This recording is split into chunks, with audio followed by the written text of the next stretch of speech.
ستړی راشي ستا خاوند او ته ټنګه ټونګه ورته ور واچې ستا پلار داسې وکړه ستا مور داسې وکړه چې کله ته د مور او پلار تابعداري کې د ښځې په سر باندې مور او پلار رټې نه د رور په سر باندې مور او پلار رټې نه نو دا یو خبره واوره که په ژوند کې خوشحاله کېدل غواړې که نه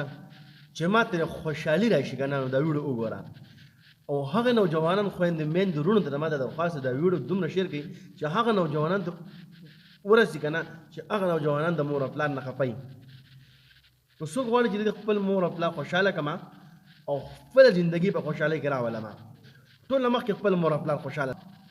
ته به ډېر ښایسته ژوند تېر کړي نوجوان تا ته یم هغه خلکو ته هم چې هغې واده کړی دی او دغه کور والا ورته خبرې کوي هغه بهر نه راشي نوجوان دوکه نه شي بره ښه ښځه میلاویږي خو لیکن یاد ساته پر دواړو غوږونو باندې واوره مور او پلار نه میلاویږي ګورې دا واوره حقیقت ګورې ښه دا واوره که چېرې ته مور او پلار خوشحاله ساتل غواړې که نه او په خپل ځان باندې دا وي چې په دنیا کې خوشحاله ژوند تېر کړم که نه د مور او پلار تابعداري جوړ کړه او که چېرې په دنیا کې ته ډېر مالدار شي ډېره پیسه در سره شي خو چې د مور او پلار دعا نه وه که نه والله کرانه په دنیا کې ژوند تېر کړي وګورئ چار چاپېره وګورئ چې د کم نوجوانانو نه کم خویندو میندو وروڼو نه د هغې نه مور او پلار خفه دی که نه د هغو زندګي وګورئ ګاډه به ورته ولاړي مړه پیسې به ورته هم وسترئ خو لیکن په ژوند باندې به نه پوهېږي چې زما په د ژوند کې څه داسې کمی راغلی دی نو خفه کېږې ما خپل مور او پلار خوشحاله کړه بچي به بیا ستا خوشحاله بیا او بله دا یو خبره واوره چې کله ته د مور او پلار تابعدار جوړ شو که نه نو اولنۍ فایده پکې دا ده ستا به په عمر کې الله برکت واچوي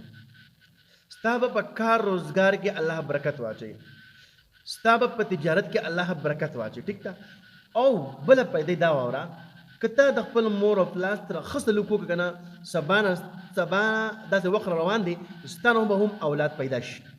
اول خو هغه کسانو ته دا ویډیو ورسوه چې هغې ودونه نه او د مور او پلار سره زیاتې کوي مور او پلار تنګوي مور او پلار ته ته نه پوهېږي او زه پوهېږم داسې ښځیز راغلی چې ته پوهېږي هغه نه پوهېږي او ته پوهېږي دا غلطه خبره ده بابا جان څه خبره کوي بس خواته ورځه ټیک ته جی تاسو صحیح وایې لیکن که هغه ته کنځلې هم وکړي که نه هم به جواب نه ورکړي ګوره په قرآن مجید کې آیت مبارکه راغلی دی بسم الله الرحمن الرحیم وقضى ربك الا تعبدوا الا اياه دویم لفظ پکې راغلی دی وبالوالدین احسانا الله د ما عبارت وکړي د ما بندګي وکړي وبالوالدین احسانا د مور او پلار سره ښه سلوک وکړي مور او پلار ته به اوف لفظ هم نه وي اوس ما ورته څه وایو ما ورته کنځلې کوو ما ورته سپکې تورې وایو ما ورته د ښځې په سر باندې ما ورته کنځلې کوو